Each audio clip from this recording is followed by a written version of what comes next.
યુટ્યુબમાં ઇન્સ્ટાગ્રામના વિડીયો ચલાવવો હોય તો ચાલશે કે નહીં? પોતાના જ વિડીયો બનાવવાનો, કોઈ ઇન્સ્ટાગ્રામ કોઈ ફેસબુકના વિડીયો પણ નહીં ચાલે ભાઈ.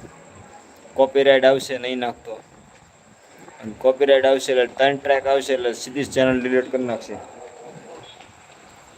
યુટ્યુબમાં કોઈ નિયમ નથી બીજાના વિડીયો નાખવાના, એટલે એકેય વિડીયો બીજા ક્યાંય ચડાવતો નહીં, તો ચેનલ લોક કરી દે. પછી કદાચ તું ડિલીટ મારી દે તો એ તો એના યુટ્યુબના નિયમમાં આવી જાય. કદાચ જેટલી કોઈ ડિલીટ મારો કે ગમે કરો એના નિયમમાં હોય પતા જ કરે, ત્યાં કાંઈ વ્યૂ ન જાય ક્યાંયથી. એટલે ઇન્સ્ટાગ્રામના કોઈ પણ વિડીયો ફેસબુકના એકેય ડાઉનલોડ કરે એમાં નહીં નાખતો. તારા ખુદના બનાવીને તારી રીતે નાખ્યું બને કે વોઇસ પોતાનો હોય તો વધારે સારું પડે. બાકી તો નકર યુટ્યુબનું સોંગ યુટ્યુબમાંથી જ વાપરવાનું, બીજામાં પાયર થઈ ગઈ સોંગ કરીને નહીં લેવાનું, નકર એ કોપીરાઇટ આવશે.